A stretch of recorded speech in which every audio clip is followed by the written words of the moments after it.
Recently, there was a book published that looked at the major predictors of longevity and of overall life satisfaction from those individuals. And there were 6 things. And what I find remarkable about this study is how many of those aspects are found in Galen's work. Was Galen an oracle of modern medicine? I think absolutely. And did he set us back hundreds of years in terms of medical advancements? Potentially.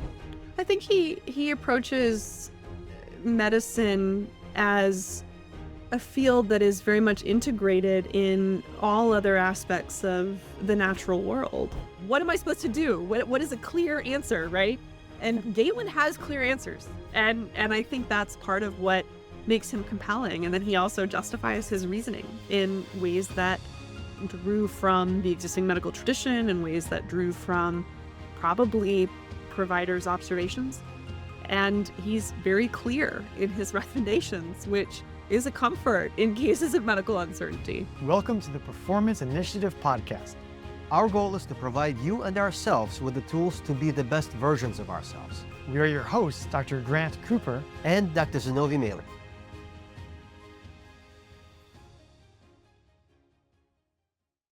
We just wrapped up a conversation with Dr. Katherine D. Van Schaik, the author of How to Be Healthy, an ancient guide to wellness, focusing on works of Galen, one of the most famous physicians of his time and in history of medicine.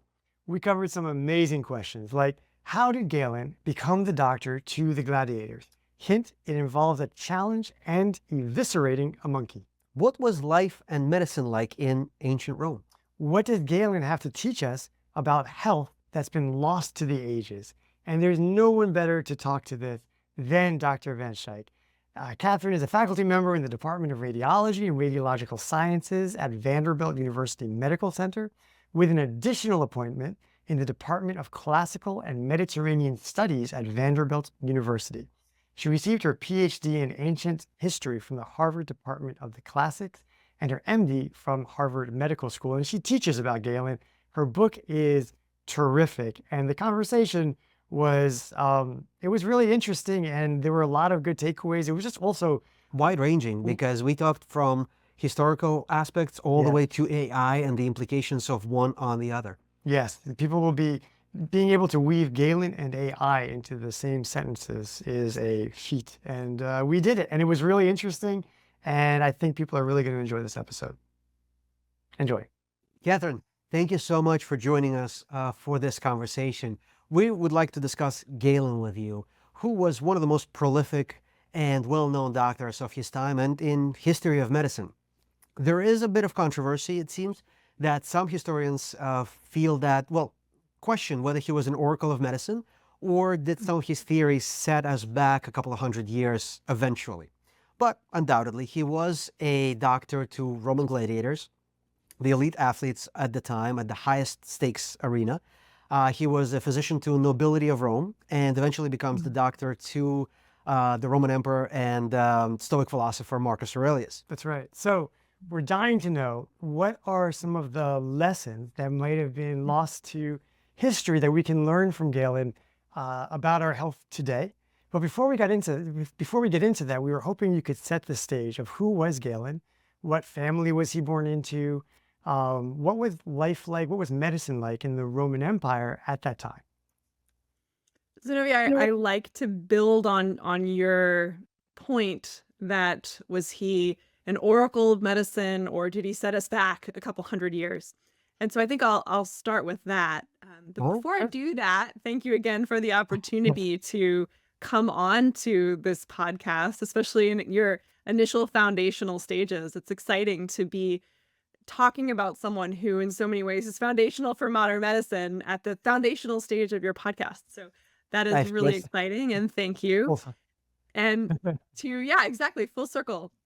So Zinovy, I really like the idea of maybe starting with your point a little bit, and then Grant, I'll return to your question about who was Galen and how did he grow up and what was it like to learn and to practice medicine in that time period. So to kind of use your questions, Zinovy, to guide my response, I would say both of the things that you said are simultaneously true. Was Galen an oracle of modern medicine? I think absolutely. And did he set us back hundreds of years in terms of medical advancements? Potentially, in that his physiology was absolutely wrong and it was really compelling at the same time. So it was difficult for people to question it. And we can talk a little bit more about reasons for that later, and why I think the experience of subsequent physicians of grappling with Galen is useful for us as modern clinicians today in inspiring a spirit of humility and of questioning. So I'll leave that point there.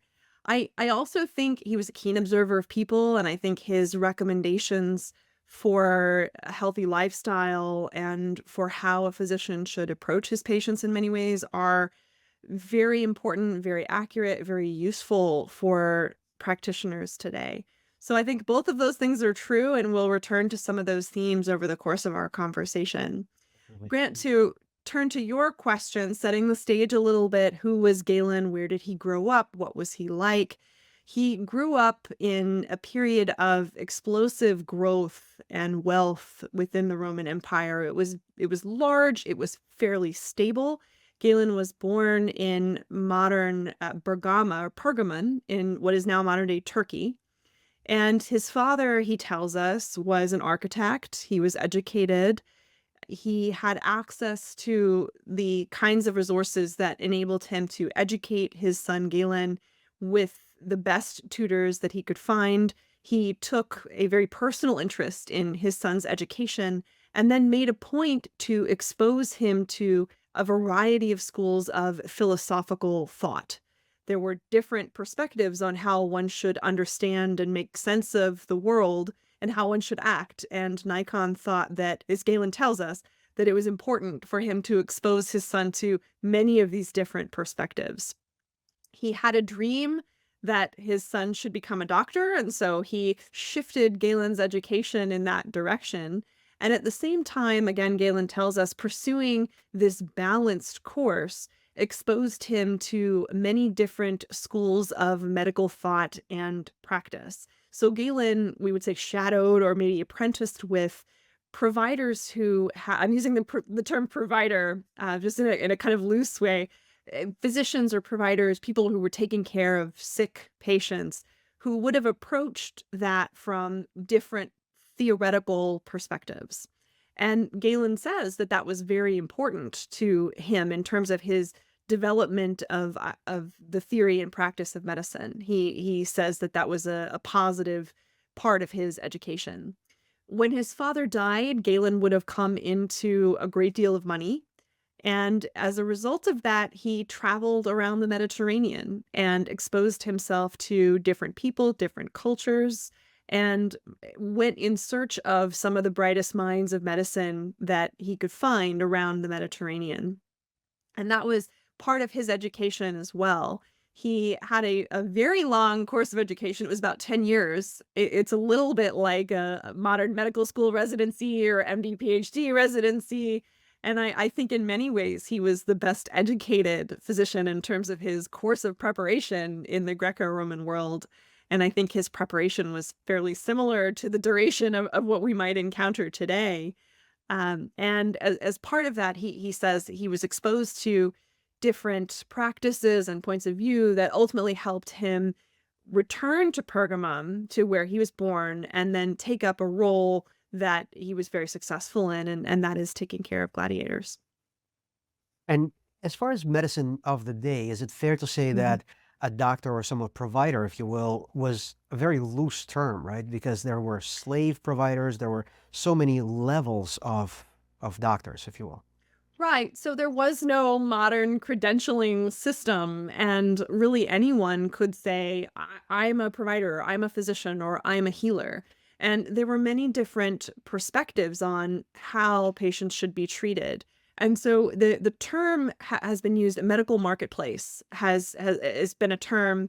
It's a little bit of an oversimplification, but I think it captures well the idea that there was diversity of perspectives, that to a certain degree there was choice among patients in what kind of approach they could pursue. it also, I think, captures a little bit of the necessity for providers to advertise their skills in particular ways to attract patients or customers. So I like that term medical marketplace to capture the world in which Galen was practicing, because it really, I think, emphasizes that there was this diversity of perspectives and approaches. And that's even not to say what was women's medicine, essentially. So there was an entire tradition of midwifery, and we learned some of that from Greco-Roman medical providers, but also those lessons and skills would have been passed among women who were involved in that practice of medicine as well. So there were lots of ways to approach human health and disease. There was also so-called temple medicine, where individuals would go to the temples of the healing god Asclepius. There was a very large one in Pergamon where Galen grew up, and would pursue healing that way through divine intervention. But none of these things were mutually exclusive, and patients could and did pick and choose among all of these approaches to health and to healing. And is that why, and I'm not sure if I'm right about this, that there are no writings by Galen about women's health or women's? Well, he does discuss gynecological issues in his texts. The most famous text we have on gynecology was written by a man, it was Soranus, who wrote other texts as well. That one in particular survived because it's very well written, and I think was considered very useful. Galen was involved in women's health issues and describes, for example, one case where he was called to a wealthy man's wife, and she had been attended to by female providers whom Galen summarily dismisses from the room, but not before consulting them and asking them what happened and what they did.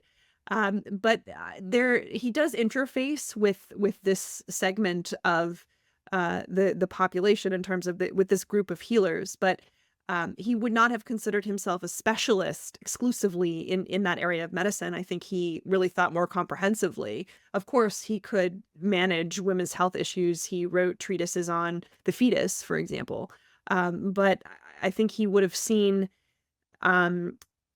he wouldn't have necessarily seen women's health as its own field in a way that we do today. I think it was incorporated more into his comprehensive anatomy and physiology, but at the same time, he would have recognized cultural mores that would have meant maybe in certain instances, women would have sought out care from other female providers first. So it was a little bit more of a complicated milieu than we are used to dealing with today in that regard.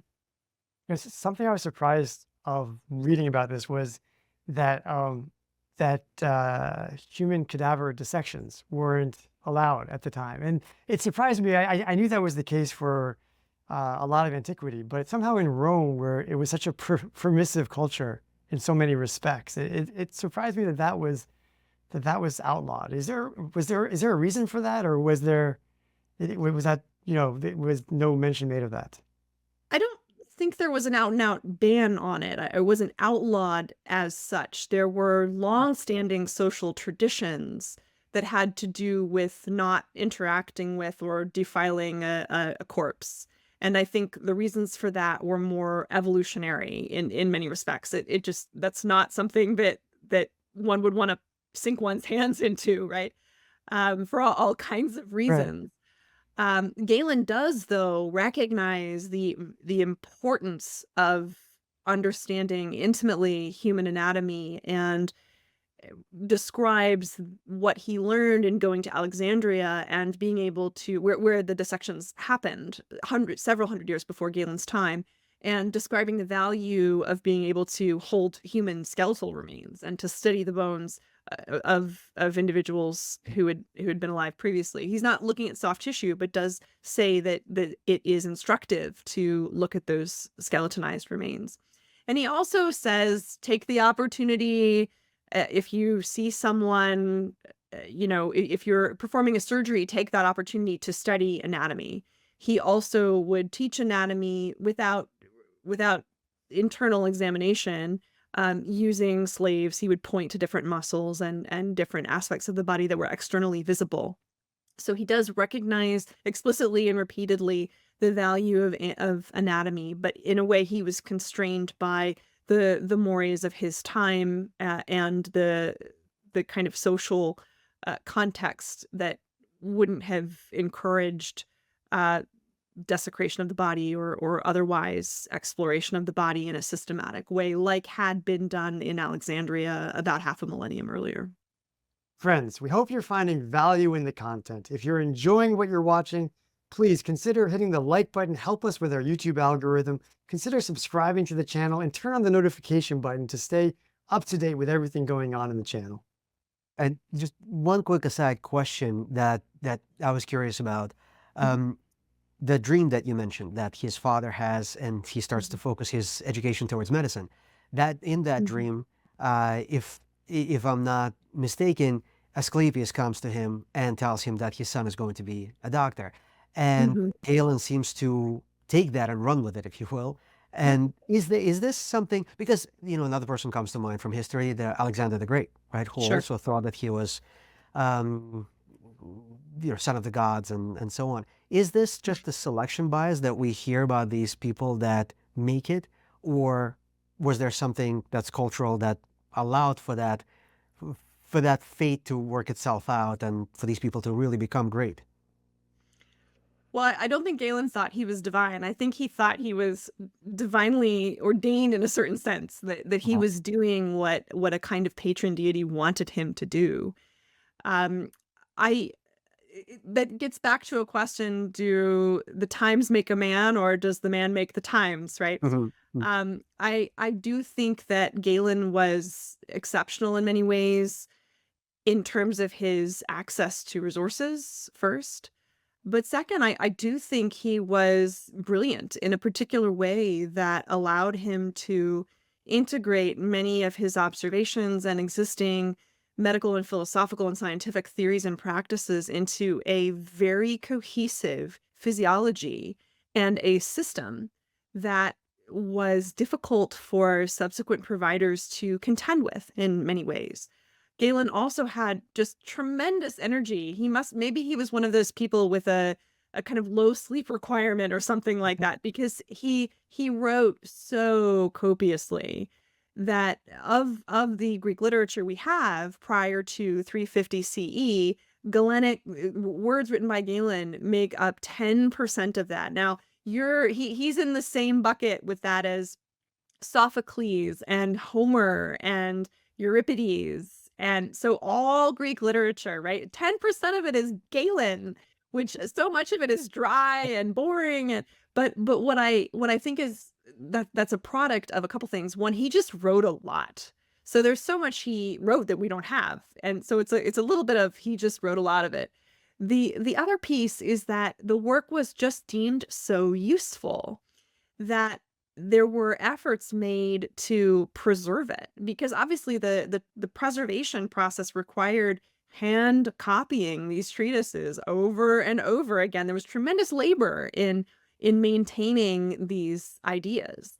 And Galen was deemed particularly valuable. And so his ideas were saved at the expense of other ideas, and they were saved in multiple languages. So not only were they copied in Greek, they were translated into Latin, and in some cases, the Greek originals were lost. And so we have Latin manuscripts of Galen, but without the Greek originals. In other cases, they were copied into Arabic during the Greco-Arabic translation movement that took place in Baghdad in around 900 to 1000 CE. And in some cases, the Greek originals were lost, and we only have the Arabic versions.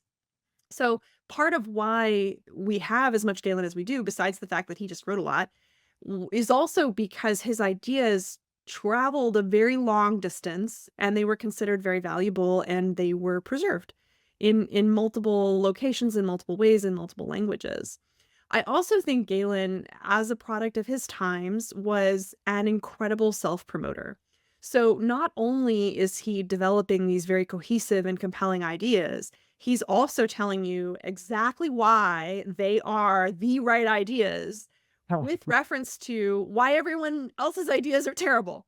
So it's not just that he's celebrating himself, he's systematically taking out all of his other opponents in a cohesive way. He also builds on the existing and acknowledged authority of Hippocrates. So he folds the Hippocratic tradition into what he's putting together. So he has this acknowledged strong foundation, and then you add to that his own erudition and his own intelligence and his own philosophical ways of discourse and his contentiousness and the compelling nature of what he's put together. And then everyone's interested in health, right? So among all of those factors, I think that's a big reason why we have as much of Galen as we do.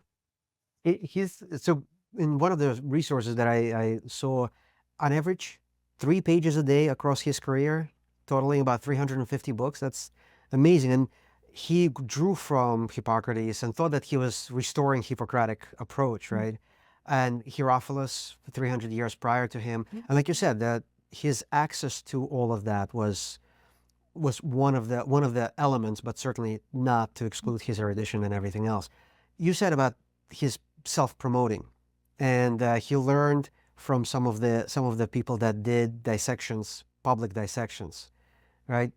Can you speak to the importance of that and his fame from that? Yeah, so with regard to the dissections, the dissections done earlier by Herophilus and Erasistratus in Alexandria, those were done around 400 to 500 years before Galen's time, and there Mm-hmm. were written records of what they discovered as a part of their dissections.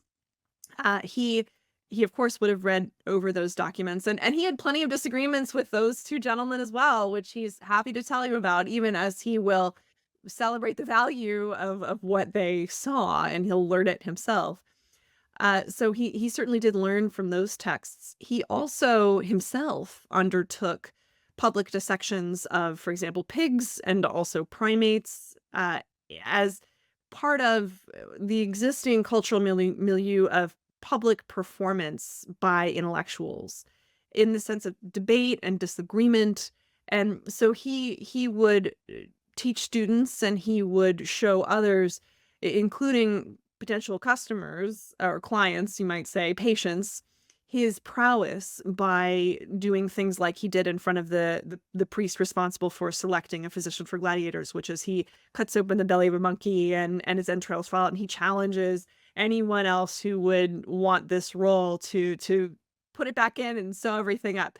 So that, again, that's part of the contentious world of public intellectualism, in a sense, that Galen was operating in. And it certainly, there was an element of spectacle for people watching, but there were also methods and ways of expression that he was familiar with, a rhetoric that he was familiar with as someone who was from the upper class and had trained in this classical tradition of rhetoric and of philosophy and of how one communicates one's ideas. So these were all aspects of his self-presentation to others, and how he trained students as well. But yes, he was certainly a proponent of dissection, and took every opportunity he could, I think, to familiarize himself with anatomy, human anatomy, but also anatomy that was similar to that of humans, including that of primates and other mammals. Could have been a TV doctor. Yes. I was impressed that he chose pigs as a he recognized somehow that pigs would be a good approximation for human anatomy if you weren't going to use humans, which it doesn't seem very intuitive to me, that someone would recognize that. But at least with spines, it's a good, it's a good approximation. Yeah, I think they were also just really available and cheap. Another So side of if I was thinking, hearts Approximation. or skin grafts, or I think they were just Yeah. readily available. Right. He also says, and this is a bit heavy to read or describe, but he says that with primates, dissecting them could be difficult because their facial expressions can be like those of humans. So he would see pain and fear and acknowledge that could make vivisection difficult. Yeah. So there's that Huh. element. Yeah. Obviously he did it, but Yeah. there's that element as well. But they would have been more difficult to obtain. Mhm. And pigs were Right. everywhere. So that was an easy way for him to. But again, I'm sure you're right. He would have noticed there were some similarities in structure and in function. Something I was so curious about ever since we were on a tour somewhere in Greece, I forget, but the tour guide was talking about um, that the aqueduct system was made out of lead pipes, and Yeah. that the lead in the water was 100 times. There was 100 times more lead in the water than in the spring water, and that there was some. And then I traced this back to the 1983, I think, Lancet or New England Journal paper where they were talking about this, and that there was some speculation: was this the fall of the Roman Empire? And then no, probably Yeah. not. But clearly there was lead poisoning going on, to some degree. It sounds like in the Roman Empire they used lead cups to make to drink wine and all of these kinds of things. So were people aware at all? And did Galen have any sense that there was this problem kind of brewing in the water supply, or did that go completely unnoticed?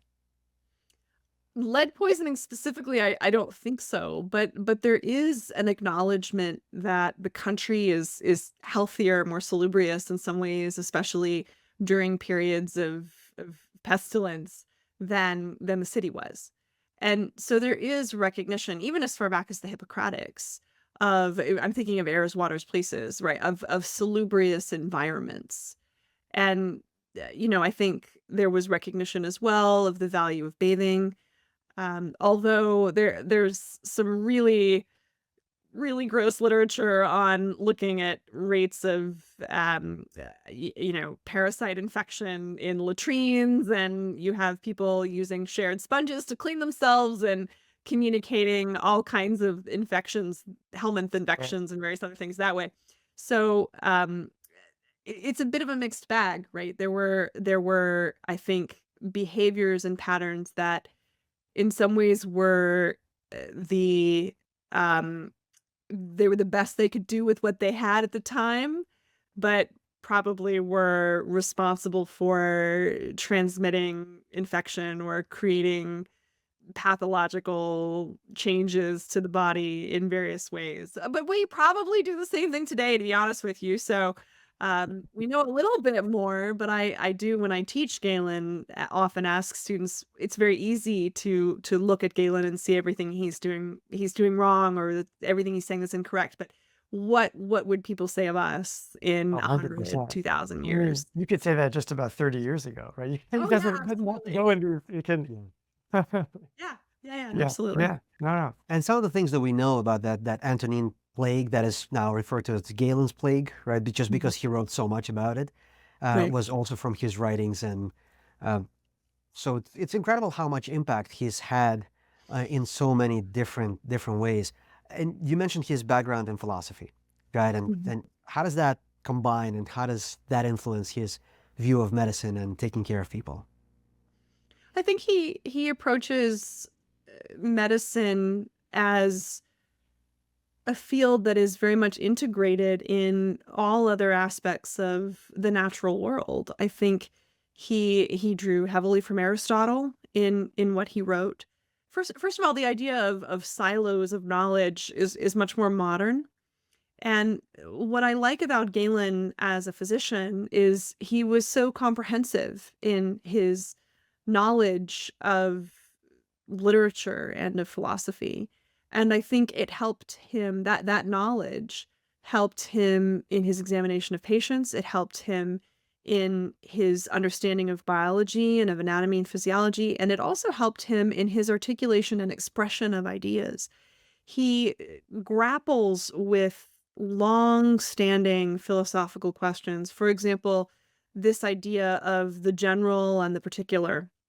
And I'll elaborate on that for a minute because I think it's something that is very much still with us in modern medicine. So there's this question of within medicine. I'll frame it within medicine of is it better to proceed from an assumption that all people, all patients are more alike than they are different, or is it preferable to proceed from the assumption that everyone is fundamentally very different? It's more of a precision medicine approach, to use a modern term, and we should approach each patient on the basis of that difference.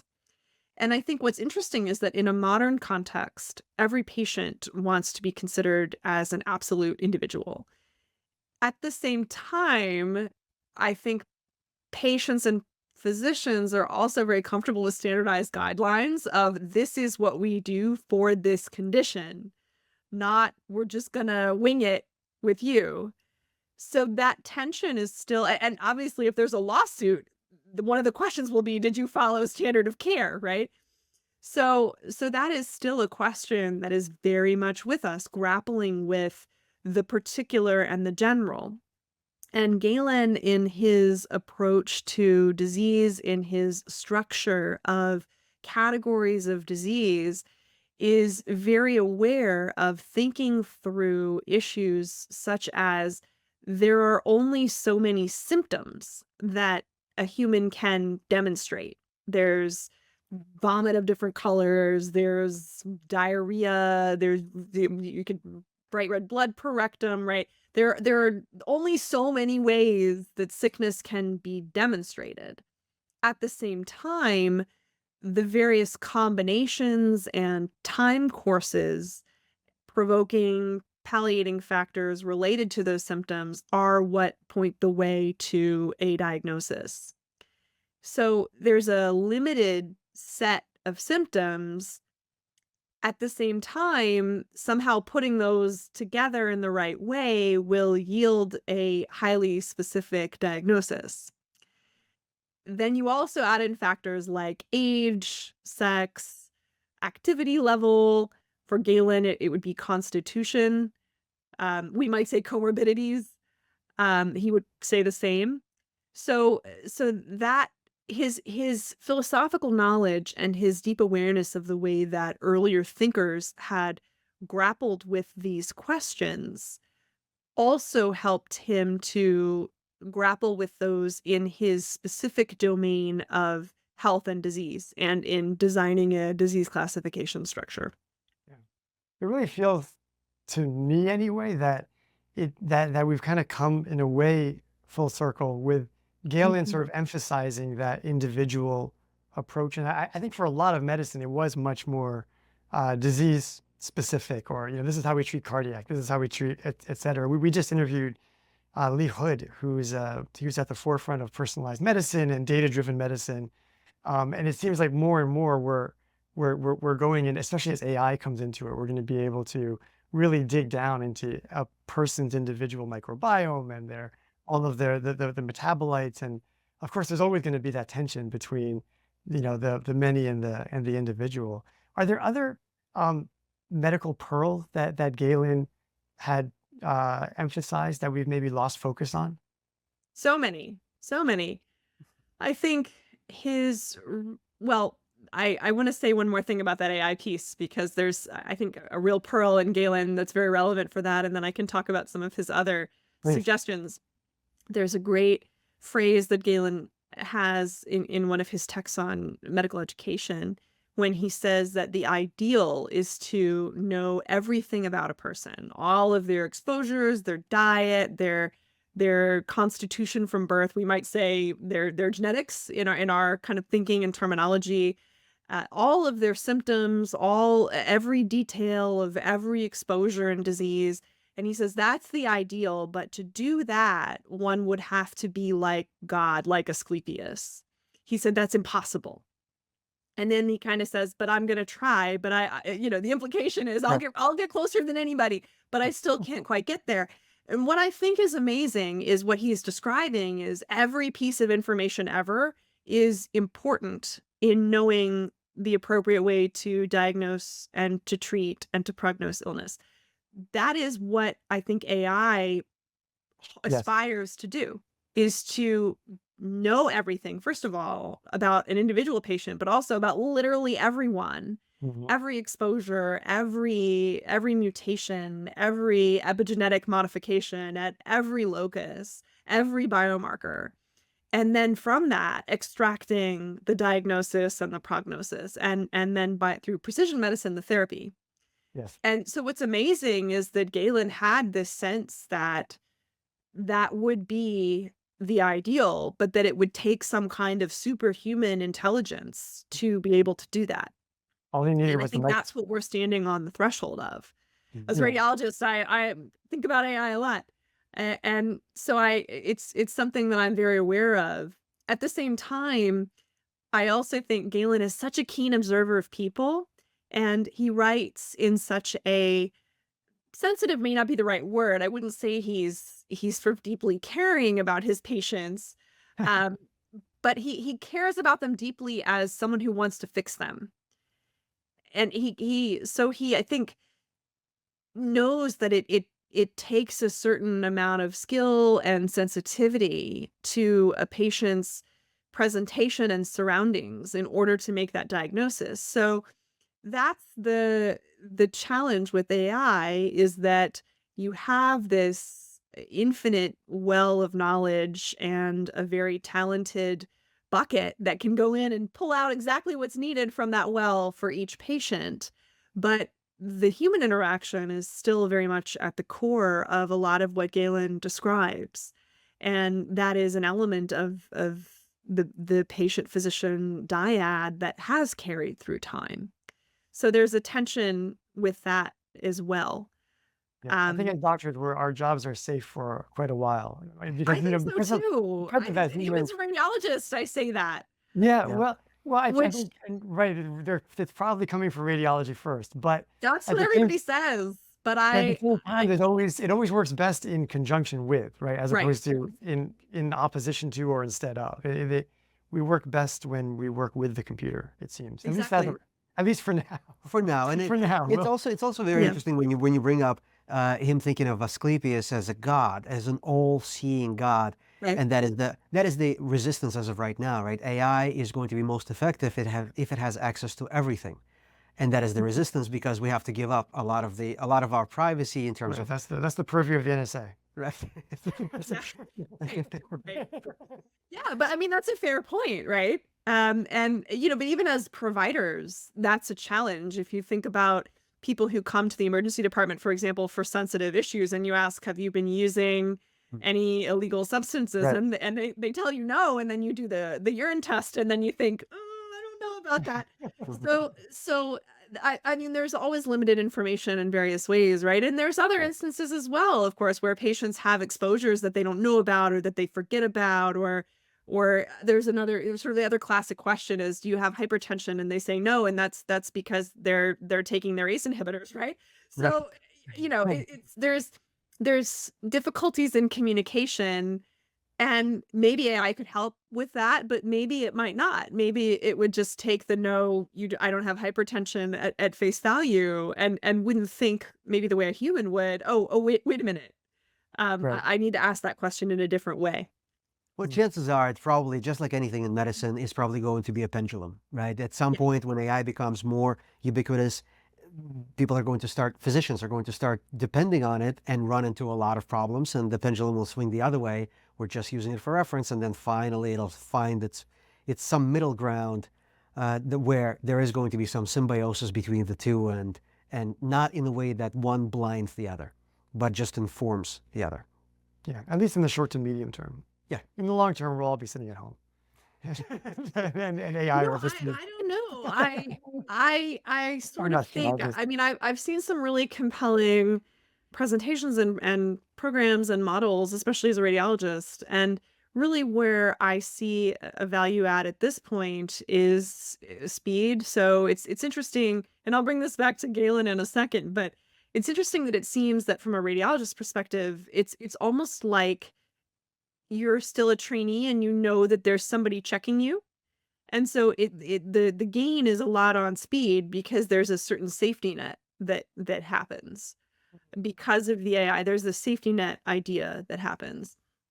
At the same time, I also see where there are very simple errors that are made, right? Yeah. And so providers and patients alike feel better in being able to put a face. Providers, patients, and maybe lawyers also feel better in being able to put a face to an interpretation. And do you mean the AI is the safety net, or do you mean that the doctor? AI, well, it goes both ways, right? So from the radiologist perspective, they feel like they're not going to miss anything terrible because the AI would have flagged it.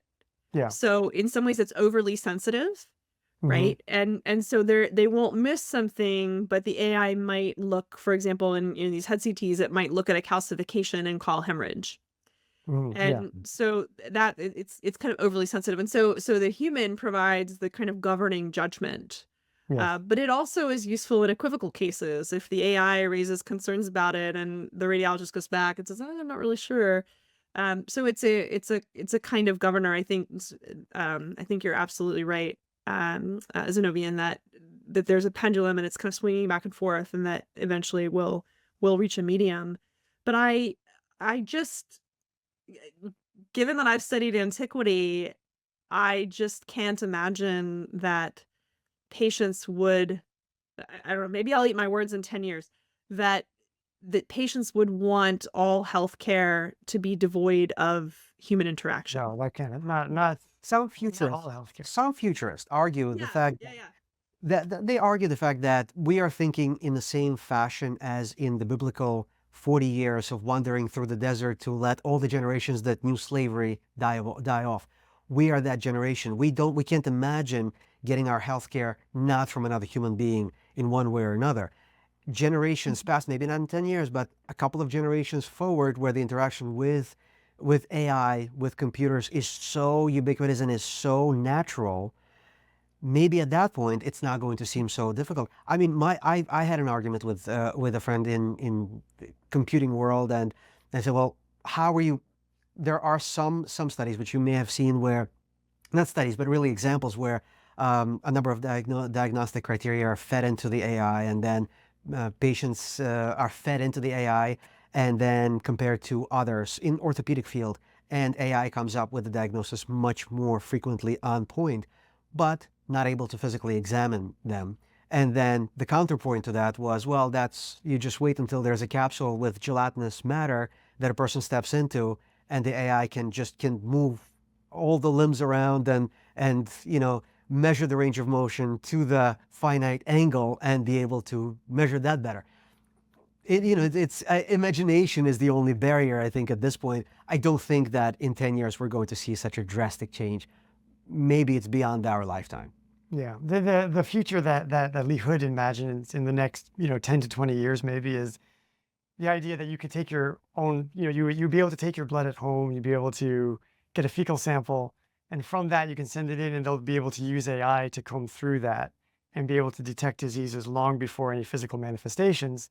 So before any symptoms that Galen would have been able to see are anywhere, detected, you'll be able to intervene. But Oh, and to that point, amazing that Galen saw this as a spectrum, right? There's no health and disease. He saw this as a spectrum, which is what a lot of these, like Lee was talking about, the fact that we can't just look at it as health and disease, but we can catch it at that spectrum endpoint.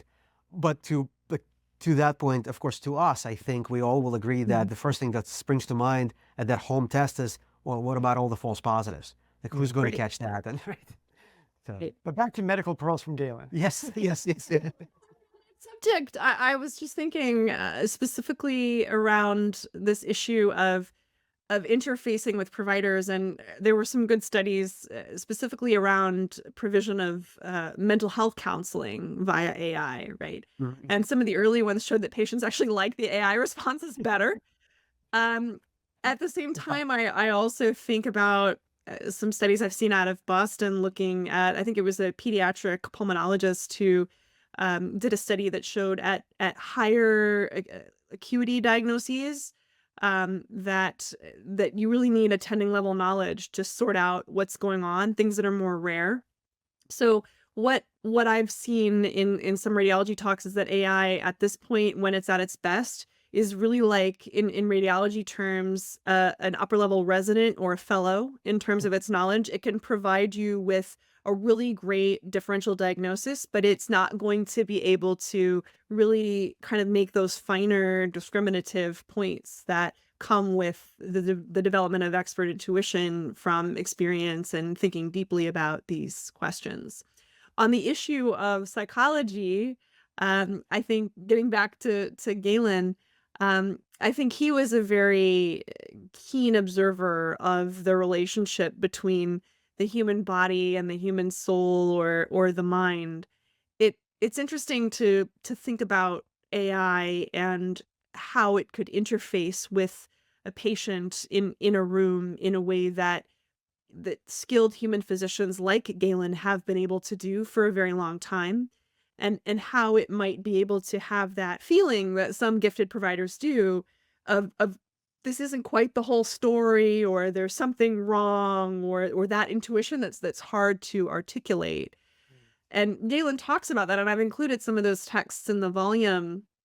For example, he diagnoses a case of love sickness based on careful observation, it's just a sweet story. But at the same time, I think it really, for me, emphasizes his keen skill in observing and in asking questions and in being persistent. He goes back to that patient's house day after day to figure out what's going on, and he kind of sees the same thing each time, but he still picks up on that subtle difference. It's hard- I think that's a useful takeaway of Galen, the idea of a physician as a keen observer. I Mm. think also his philosophical treatises on the way one can improve one's soul or one's mental health, mental state through recourse to conversations with friends whom one admires and knows to be of good moral character, through thinking about ways to cope with loss, to cope with grief. I think what is so powerful about those texts is those pieces of advice still feel very relevant, and in many ways maybe as relevant as they did at the time. And there's such value in knowing that these ideas and these mental exercises are still valuable after 2000 years, in spite of very different cultural contexts, very different paradigms for understanding how the mind works. And yet his therapies, for lack of a better word, are still mainstays of some elements of dialectical therapy, of CBT. So I think there's still a lot of utility to be gained, practical utility to be gained from those dimensions of Galen's text as well. Something that really surprised me was that I'd always kind of thought of Freud and maybe more modern John Sarno as people that Mhm. had elevated the idea of somaticization of psychological stress Right. into bodily complaints. Yeah. But actually, it goes all the way back to Galen. That really It does. surprised me. But Yeah, I think there's such an awareness of maybe more awareness of the integrated nature of those systems. And there's also a sense of one's personality being affected by whatever humor tends to dominate one's body, however one's constitution is. We think about melancholy, right? hmm, And that really means just black bile. You have a black bile personality. Or the word sanguine, which we use to mean someone is more cheerful and happy, and they that in that case their personality is more dominated by the humor of blood. And so these are words that are still part of our daily vocabulary to describe people's personalities and characteristics and moods, but they were intimately tied to actual bodily fluids, observable bodily fluids. And so Galen's physiology, this kind of gets back to what I was saying at the beginning. It was so well constructed in many ways that it became very difficult for it to be taken down until you have people like Harvey and the Enlightenment who are doing repeated experiments that refute Galen. His system was so compelling. And I think it must have been, in many ways, it must have seemed effective and clear. There was clarity, and that was part of why it lasted. I mean, think about educating residents. They what anyone, I think patients too, right? And even other providers, what you want is, what am I supposed to do? What is a clear answer, right? And Galen has clear answers. And I think that's part of what makes him compelling. And then he also justifies his reasoning in ways that drew from the existing medical tradition, in ways that drew from probably providers' observations. And he's very clear in his recommendations, which is a comfort in cases of medical uncertainty. Sure. And some of the things he got wrong, seemingly, he got really close to getting it right. right? So in the idea of some exhaled humors and maybe there the transmission of some of the plague and so on, where the idea of contagion wasn't really present there, but that idea got really, really close to the correct one. This could be a great segue to talk about what he got wrong. A lot. I'll lead that with a qualification that when I teach Galen to, especially to medical students and residents, I try to lead with a case of a patient, and I describe a patient who has a terrible fever. We'll say just tactile fever, right? Because Galen wouldn't have been able to measure it the way we do, but clearly sweating, uncomfortable, unable to eat anything, probably a little bit delirious, and that's disturbing for people to watch. It's uncomfortable to watch. And that whole presentation would have been considered a disease process, would have been considered a fever or a particular kind of fever. Now, if you're the physician called in and you intervene on that patient by removing a quart of blood, that patient is going to calm down. They will not be moving as much. Their breathing will seem less labored. They will not feel as hot to the touch. They probably won't be diaphoretic anymore. And so from the perspective of someone who is trying to fix the problem, with the problem being defined as someone who's delirious and tossing and turning and sweating, then bleeding that patient would have fixed the problem. It's really, I mean, we kind of laugh about this, but you have to think about how is the problem being defined, and is the problem as it's defined solved by the intervention? And it is, right? And I think a great analogy is something like steroids, right? So you give somebody systemic steroids, you're probably going to fix the problem for a while, but you're doing a lot of other things that you probably don't want to do. I think older chemotherapeutics are the same way. TCAs for depression, same thing. You're fixing the problem. You're not entirely sure how you're fixing it. And you're doing a lot of other things that you're not entirely too sure about either. And so there's it's very much Kuhn and the structure of scientific revolutions, right? It has to do with the paradigm shift. And so when I think about Galen and when I think about, okay, what did he get wrong? He got a lot wrong, but you have to consider the context in which he was working and what he was observing and how he was making those observations. And so I always encourage evaluation of Galen or criticism of Galen with the caveat that in some respects we're doing things better, but in some respects let's be cautious and let's stay humble, because Actually, there great lesson from him. could very well be some things that we're doing wrong also. So with Undoubtedly. that, Right. there is, of course, there are so many things that Galen, I mean, his circulation was just incorrect. He didn't realize that it was only the blood that was circulating. He obviously thought that somehow pneuma, this life force, was involved, and that there was a process by which blood was turned into pneuma, and that was what was circulating through the brain. He thought that there were these three systems of the heart and the brain and the liver that supervise these three parallel systems within the body. He certainly was recognizing three central aspects of the vascular system, and he certainly recognized the crucial role that those play, but he just wasn't able to see the way that circulation moved. And so that he was limited by his tools in many ways.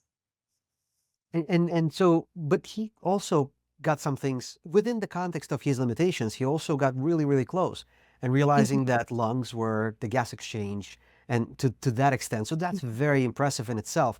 It's interesting how sometimes we look at history and think of it as simplistic, right? We think of it as medieval, or we think of it as very simplistic, and we're wowed by some of the things that people would come up during that time, and at the same time, we are wowed by some of the concepts that still ring true today.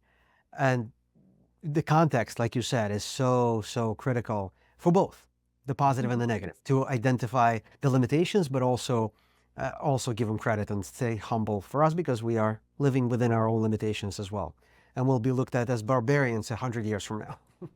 Oh, I absolutely think so. Especially as precision medicine develops. I mean, we always look back on every previous generation, right? And see clearly, with the benefit of hindsight, what they did wrong. And I'm sure we're doing lots of things wrong and are completely misguided in some of our approaches. We've made incredible advances, right? But at the same time, I think about the fact in the United States, life expectancy has decreased. So we have these amazing tools at our disposal, but at the same time, it's very hard to pursue basic public health interventions. For example, access to healthy food for everyone, access to opportunities to exercise, even consistent access to high quality education to a basic level. Vaccines, just again, very basic tools of public health that we cannot deploy on a level that would help us to keep raising average life expectancy. And And sometimes in so, all of the bells and whistles, we lose sight of some of the more basics like nutrition and right, exercise and those kinds of things. And speaking of exercise, Galen talks a lot about this little ball. he does. He does. That's one of my He and favorite I were texts. trying, I just love it. I really do. Yeah. could you just, we couldn't quite understand. We couldn't understand. We understood the importance that he gives it, and Yes. for the reasons, but we couldn't He understand likes what it that ball. was. He likes the little ball and he likes exercise to meet the people at their needs. And the little ball allows them to do that. But beyond that, if you could Enlighten us. enlighten us on the ball. You know, it's still a mystery to a lot of people, honestly. I think again, a good analogy for me is almost pickleball, only there was no racket involved. Okay. Okay. So maybe it's kind of a combination of Quidditch without the brooms and racquetball or pickleball or something. I'm not entirely sure, but I think the point, and it's still a question about how serious he was taking this, because it's written in this kind of exalted style, and maybe it was a joke, but maybe it wasn't. But it could also be a little bit of both too. They're not mutually exclusive. And so I think what I like about that text is that he's explicit in saying that you don't have to be rich to do this. Mhm. He says, and you can be busy, you can have a busy schedule and you can still fit it in, and that you can work everything at once, and you have to think while you're doing it, and you can do it with other people, which I think is also especially valuable. And so what I really like about that text is that exercise just includes so much of what a modern physician would say. And also to the research. I mean, something that we were talking about after we read in your book, that specific description of the ball is something that we know from neurophysiology and sports medicine. What do you need? You need neuromuscular activation to get the most out of the exercise. Well, how do you get that? Well, you want your body to be moving, you want to be unbalanced, and you want, so he observes all of this. And he also speaks of, which was a beautiful phrase, the delight to the soul, right? The best Yes. exercise is also a delight to the soul. So the psychological, the mental, the social aspect, like you said, it really is nice to hear some of that. So from his perspective, another interesting thing that in the text that he mentions is that, and I may have misunderstood this, is that he's not in favor of the extreme of the exercise, right? As one would. So does he see that as a detriment to the body in the long run? Yes, he does. So he sees we might say, a kind of repetitive stress injury as a possibility. So he describes, for example, running as an exercise that's not preferred because it's the same motion over and over again.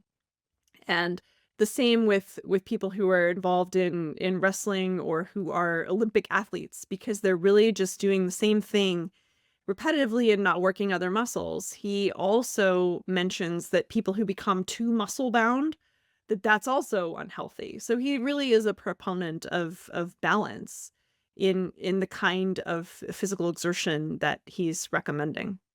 He had a funny comment about running in particular, where he said Yeah. something to the effect of armies, armies Yeah. that move away, like, if you want your army to win, you don't just run away. So we need to Yeah. not. And I thought that was very apropos to the time, right? Right. Yeah, he quotes I think he quotes a Spartan general He's some talking Spartan about the soldier. Spartans in that. Yes, yeah. Yeah, yeah. I mean, you sort of have this image of Gerard Butler kind of screaming, "This is Sparta!" Right? Like, the talented soldier is the one who Right. stands his ground. So you don't Gerard. really want to teach people to run. But yeah, no, that's yeah, he does have a sharp wit Yeah. in some of what he writes. A bit cutting at times, but certainly witty. And again, he shows his engagement with the classical tradition, the classical scholarly tradition. And that is, he's a man of his era in showing off what he knows of literature and of history in a lot of these texts as well. I suppose that Which around that time they had those great debates, right? That was a Mhm. feature. Is that right? Yes. Am I getting Yeah, yeah, the second the time sophistic. right? Right. So Yeah. you would think that would have been inculcated throughout, Oh yeah. right? And yeah. Yeah. But I also, I'm not sure. I haven't seen that there was that he followed, that he had a disciple, if you will, sort of such a lineage of Socrates, Plato, Aristotle. Mm. Is there a disciple of his? I know that he taught and he wrote for students, but was there a student of his that we know of? There are many who will cite him or quote him, but in terms of the kind of lineage you're describing, no, there was no clear heir apparent to what he did. And that is something that scholars have noted and said, well, that seems a little bit odd. Although it's not necessarily the case, right? That every great thinker always has a protege. I sometimes wonder if he just was almost too hard an act to follow, and wasn't so interested necessarily in cultivating one person who would follow in his footsteps. There doesn't seem to be any indication that he did. He didn't have a family either. So it's hard to know kind of where his personal interests laid. He did have many friends, obviously. He liked being well connected and in prominent social circles. But as far as what came after, it's hard to know. Do we have some understanding of how much religion was infused into? It doesn't sound like in Galen's medicine very much, but in medicine in general. You mentioned the temple medicine, but did that enter into? I had this imagination that it would be that it would permeate throughout, but then you read Galen, and then I think, oh, maybe it didn't. There is an acknowledgement of the divine and of the role of the divine in daily life. And Galen was very much aware of that and saw the divine in the natural world. I think he was a product of his time in that way. Belief in the divine and in God's plural was common. That was the baseline. And so, but at the same time, he is relying on earlier philosophical traditions that were trying to look at deeper explanations of the natural world that didn't just have recourse to the divine, but also looked at deeper mechanistic explanations and relationships. So I don't think they're mutually exclusive. I think it's taken as a given in many ways because obviously that dream guided he says the dream guided his life course. But at the same time, I don't think he felt the need to infuse Asclepius into everything that he was doing. Now, there's plenty of literature that discusses this from the patient perspective and what would it have been like to be a patient in this world. And you would have had to pay someone like Galen, although there is some indication he may have treated people for free. But if you're a patient, then it's probably going to be less expensive to just go to a temple and say a prayer than it would be to seek the services of a physician whom you would have had to pay somehow. And there's also a really great, I think it's in Serenus, description of in the process of labor, if a woman wants an amulet, it probably won't help, but it'll help in the way that it will comfort her to have it there. And so there's almost a reference to what we would call a placebo effect. And that's a term I actually sort of dispute, because if it's doing something, is it really a placebo, right? But there is a clear recognition of the practical benefit of religious belief in a medical setting in writings of the time. So it's just part of that world.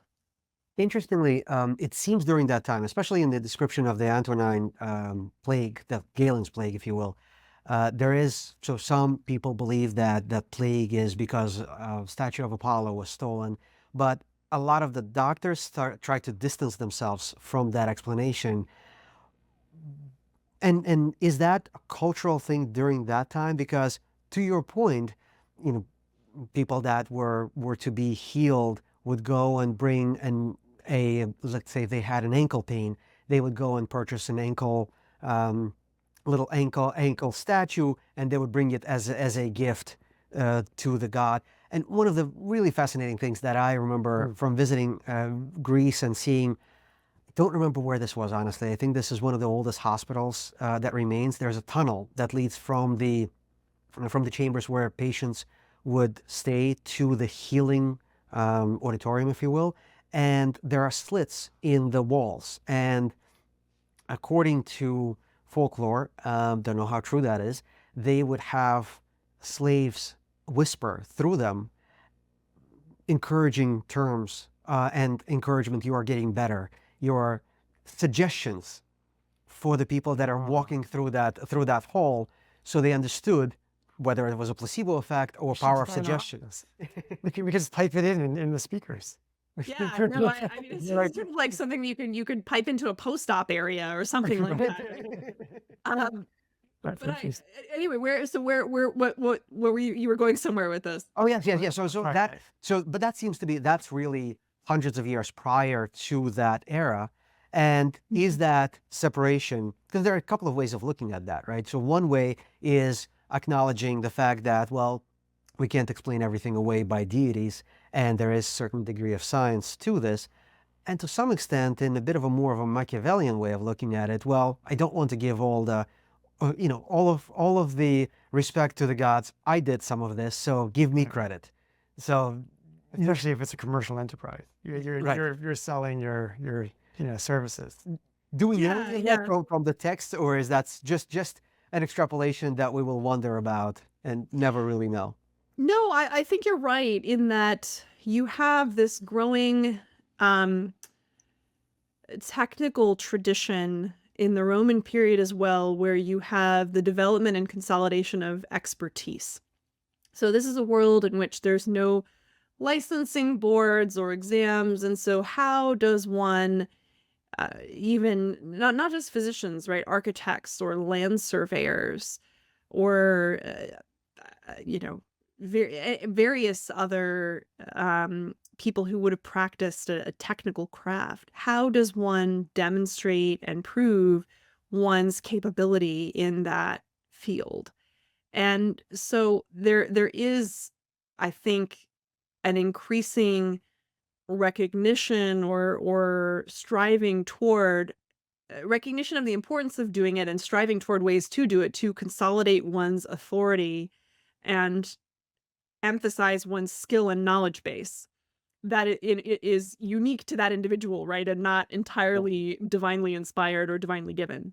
So in that medical marketplace model, it was important to have public displays of prowess and patient testimonials on maybe not on one's website, but through word of mouth, right? Referrals to friends. The same way that the same sorts of things that would matter in a medical marketplace today. So I think you're right in that there was a desire to increasingly consolidate authority in the individual and authority in the sense of capability and of acquired knowledge and skill and of experience, um, to speak to these questions of temple medicine. That's an entirely other realm in some ways. And I think even today, there's recognition of the power of patients connecting with cultural and spiritual traditions that are outside of what might be considered typical or orthodox medical practice, and the important role of that in patients' lives. So I think that that certainly had a place and was meaningful. It also really provides us these inscriptions at these temples, for example, when people describe, I had this affliction and the God sent me a dream and then I was healed. These provide wonderful insight into patients' lives from the patient's perspectives themselves, which is wonderful because we're not going to get that so much from Galen or from these other medical writings. And then to uh, so that was about temple medicine. There was a lot there in your question. I'm trying to make sure I cover all of it. Was there anything else in that particular question? No, no, no, no. I think you covered it. I think the question, I think, in essence, is bringing back, well, the separation of technical medicine versus role of deity in medicine. And it's a great way. I mean, the way you wrapped it up right now, it's a great way to perhaps sum up Galen's contribution and what we can learn from him close to 2,000 years later. The role of spirituality, the psychology, the diet, the exercise, a lot of the things that we are now empirically figuring out and trying to prove with double-blind studies and so on, that we can really go back in time and to the text that you compiled and learn some of the things really that were applicable then and still applicable to us now. Yeah. Yeah, and on that topic, I do want to refer to there's a Harvard longevity study that you may be familiar with. I don't know if you're familiar with this. It's a group of Harvard sophomores whom the university began following. I think it was 1938. They followed their health and their exposures. They've followed them since that time, and the study has had 4 directors since its inception, and there now is a second generation study as well. But recently, there was a book published that looked at the major predictors of longevity and of overall life satisfaction from those individuals. And there were 6 things. It was not smoking and moderate alcohol intake, or non-abuse of alcohol was the way it was phrased. So that was 2 things. The third was exercise. I think the fourth was healthy diet. The fifth was, and these aren't in any particular order, what were described as mature coping mechanisms to deal with life's ups and downs. And then the sixth was a stable marriage, which was generalized more to stable, positive relationships. And what I find remarkable about this study is how many of those aspects are found in Galen's work. Uh, he's not really talking about smoking or drinking, although he does say one should not drink or eat to excess. But that's more his view of just maintenance of one's condition in moderation or balance. But he clearly describes the importance of diet and the ability of the effect of one's intake on one's health and how different foods can affect our health one way or the other, and the idea that different foods might be better for different people with different conditions. He kind of got some of the details wrong, but the broad idea is absolutely correct, and the importance of exercise. And I think also his discussion of, for example, how to cope with loss, and I've included some of that text in the volume. His emphasis on the continued need for self-reflection and self-improvement in a kind of mental or spiritual way is very much in line with what the researchers and the people involved in the study have found over decades. And I think also, and I don't deal with this explicitly so much in the volume, but it's a point that I think comes through, the importance of interaction with others. So the exercises, for example, that Galen describes are often partnered or team exercises. And obviously there were concepts of loneliness and solitude in Antiquity. There was a volume published recently, I think it was 2021, examining just this question. But I think there is a recognition. Galen himself was so connected to other people, and he lived to be in his 80s, probably mid 80s. I think he had these basic ideas very right. And getting back to what we discussed earlier, which is that we know the basic interventions that will give most people a long and healthy life, and yet it is very difficult to implement those on a national level because they're more than just a pill. They're social interventions, they're behavioral interventions that an individual has to take on. But these are all there in Galen, and they're all data backed by this it's one of the world's longest running studies.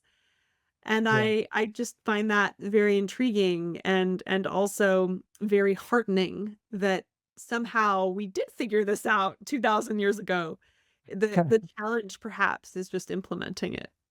Did he speak in any of his books to the challenges? Was it as challenging for him to get his patients to implement those changes of exercise and healthy diet as we find it today? Sure, he'll talk about stubborn patients. Galen, though, again, keep in mind he's in this highly contentious environment, and to kind of give you a sense of how he might have thought about some of his patients, he describes one instance in which a patient is being treated by practitioners of another school of thought that Galen disagreed with. And so he lets those practitioners do what they want to do to treat this patient, and lets the patient get near to death before he steps in and then says, actually, I know what to do and you're doing everything wrong. But he does it to prove a point. So, yeah, Yes. about Galen and patients, it's a little complicated. But yeah, absolutely. There were individuals he describes who didn't do what he said, and then they do, and then they get better, of course. But often he's disagreeing with other physicians who are doing things wrong. There was something in the book about he was talking with a friend, I think, about disagreeing on something medical, but he was concerned about articulating it because he thought he might be killed. Do you remember that part? He described a situation that seemed so acrimonious, and he said to write this down or to say it would invite possibly someone trying to kill me or poison me.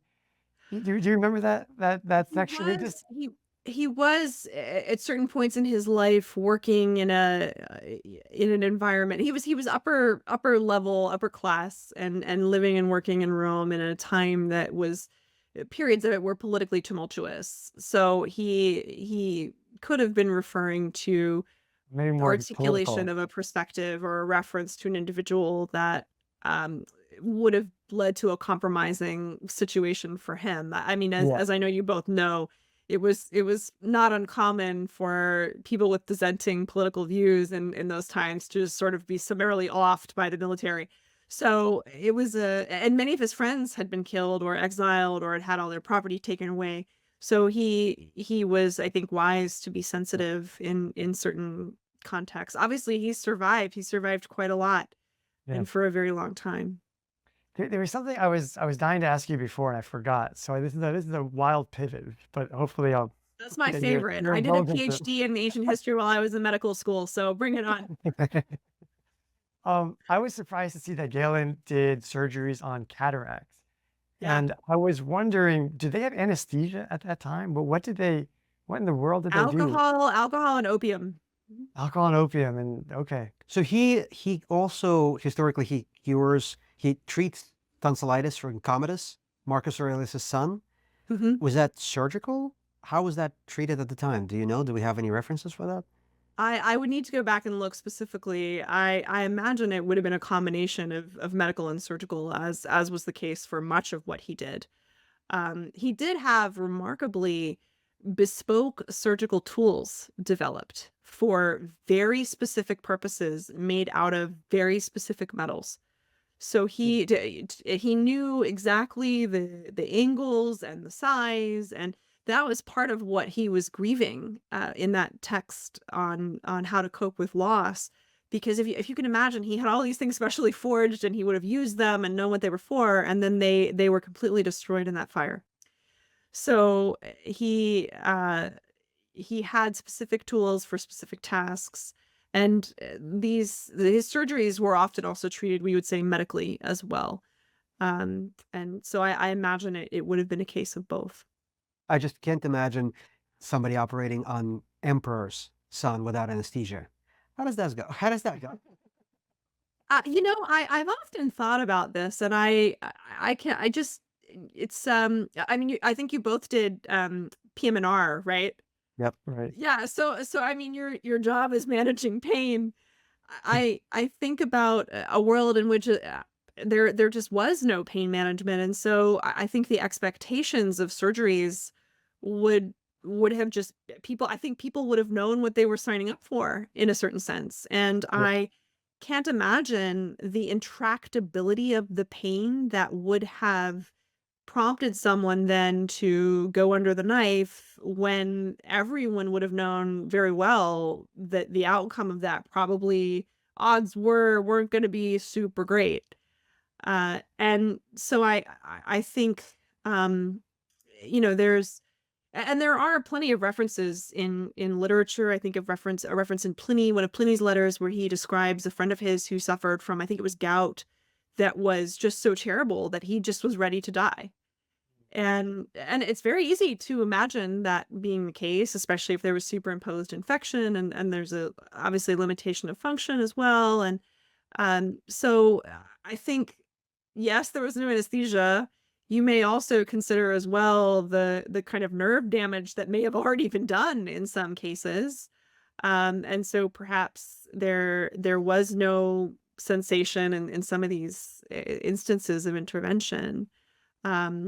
But Galen, and there were, I should say, also schools of thought and practice that vehemently advocated against surgery, and it was a selling point. They said, we can treat you without surgery, without cautery.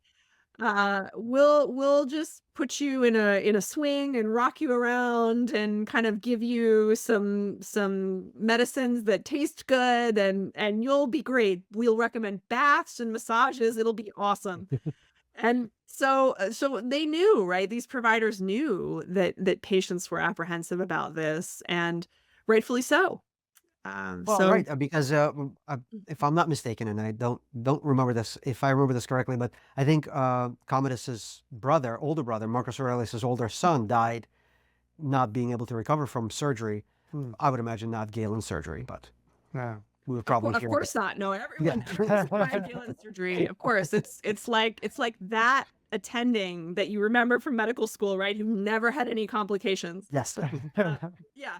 So, but of course, and the same with childbirth. There's a really kind of fascinating thread in literature, history of medicine literature in the Greco-Roman world, that looks at childbirth as risk and acknowledgement of risk. And if you remember, to go back to Sparta and Gerard Butler, Spartan women, the thinking was that the childbirth was like war. It was just as dangerous as war. And obviously, maternal fetal mortality was quite high, and it was dangerous. And so anything that involved invasive access to the body was fraught with risk, and childbirth in a way was part of that. And everybody knew that. And that was just part of life. I think that was the number one cause of death, other than plague, was infant mortality, and probably Absolutely. Infant mortality. Yeah. And the maternal mortality as well. mortality. Yeah. And that's sort of, there's broader social context as well, but but there was often associated grief with the marriage of a daughter for many reasons, including that she's going to live in another household. And but at the same time, there also is a recognition that as part of that marriage, that childbirth would come from that. Yeah. And that brought with it joys, but certainly risks to that woman as well. And again, this is all part of the burden of disease in that world. And then one also has to consider the fact that, just now speaking, I'm kind of riffing more broadly about disease in the ancient world, but that patients would have been treated in their homes. All of these things would have been happening in people's homes. You're having your baby, you're sick, you're dying. There's no isolation really of these basic aspects of human health and disease. Not that childbirth is a disease process, but it is a bodily process. And so there was just a lot more exposure to these aspects of the human body in a way that just doesn't happen today and hasn't happened for our parents' lifetimes so much. It's relatively recent that we've had this cordoning off, at least in the developed world, of these aspects of human existence, but they just would have been a very ordinary part of life for people living in that context. Just as a conceptual question, do you think that we're losing something by not being exposed to the realities of the cycle of life, if you will? That's a great question. And the first image that comes to mind, I think it's in Brave New World, when the children are taken through the death wards and they're given chocolate or ice cream or something like that to sort of accustom them to seeing people who are off soma or off the medications and are aging rapidly and dying, and that's how they accustom them to it. I think I'm remembering that correctly. Um, but I think there are elements of human suffering that we are not exposed to.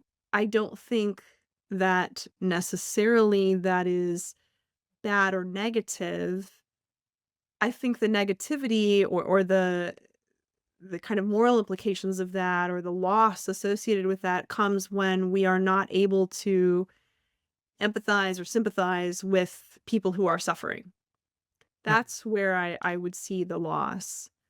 It's also seems more philosophically on that reminder, like Stoics have that memento mori, right? And some say that it translates in remember death, and Right. some translate it. My preferred translation is remember you must die, and that brings certain reality to life and the way you interact, and that social interaction with family, that finality enriches your daily life. So it's possible that we gain some from separation from the reality of the cycle of life, and we may lose some of that as It's well. also like just from the medical side, I feel like the more you get dissociated from the consequences of things, and the more it's sort of like with food, the more you're away from the farm and the more processed Right. everything are. And similarly with medical, you don't see life, death in the same way. And so it becomes kind of sterilized and you become sort of dissociated from your own body and your own mortality. And then you can see with things like COVID where people have a mirror put up that like, hey, you're mortal, you can, and for some people, they're okay with that. But for a lot more people, they're really not, and they don't know how to deal with that. And it's really, you could see how frightening it was for people to come to terms with that. Whereas, not so long ago, that wouldn't have been such a revelation. Yeah, and two points on that. The first is regarding death, and obviously when we're talking about precision medicine and AI and machines, the goal is to live forever, right? We're reversing our epigenetic clocks so that we never age and we never die. And I think that's kind of interesting to think about. But in part of the way we're doing that is by what we're eating, and certainly there's other interventions as well. But it's really some basic things that are helping us to live long and live well, as measured by DNA methylation and other very sophisticated tools.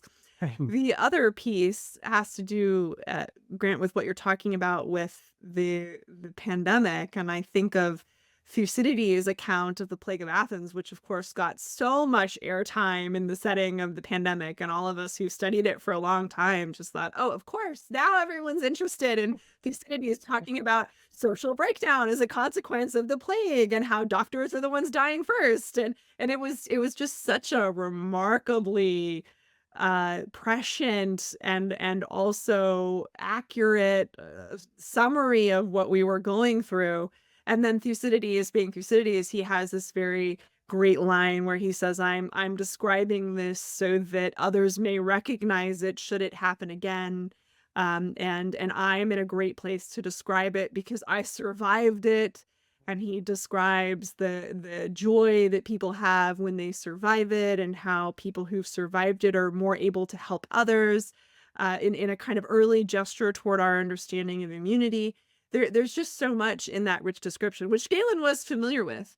And so I think to kind of both close the loop and also broaden our discussion a little bit to not only Galen, but other classical authors, there's just so much in these texts that gives us access to not only learning from the past in very similar sets of circumstances, but also speaking to this concept of exposing us to the richness of human experience and to the richness of alternative perspectives and of alternative ways of viewing the world that is just so essential and so necessary in our world. And I think even more necessary because of the risk of AI creating the echo chamber, right? Or propagating it, because it only does what it can with what it's fed.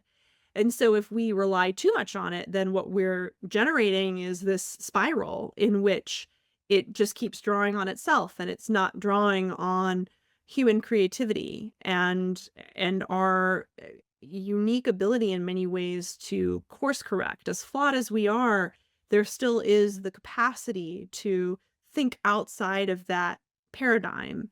And similarly, the capacity to bring together different threads in ways that AI might not, because that's not part of its algorithm. And so I think there's just tremendous value, not only in Galen, but in these classical texts generally, to enrich our daily experience, to broaden our perspective, not to limit it, which is what I think a lot of people would argue about classical texts, and to relate better to ourselves and especially to other people. It's yeah, history. Unfortunately, I don't remember who said this, but unfortunately, somebody said what we learn from history is that we don't learn from history. So of course, it would be great to bring these texts in and to learn from them actually and remember them. Yeah. So thank you for your book. Yes. And thanks for you've been so generous with your time to And we have it right here. Wonderful. Yeah. Amazing. Yeah. Thank you both so much. I'm so touched. It's wonderful. I've had a couple of conversations with people about the book and different podcasts, and it's especially fun to speak with two other physicians and to hear your perspectives and your questions and how you receive the book as well. And it's really wonderful. I'm really grateful. Thank you both. Friends, thank you for your attention. We hope you've enjoyed the conversation. If you find value, please remember to hit the like button to help us with our YouTube algorithm. Consider subscribing to the channel and turn on the notifications so you can stay up to date with everything going on with the channel. And please leave us a comment, let us know what you thought about the show and also what you'd like to hear about in the future.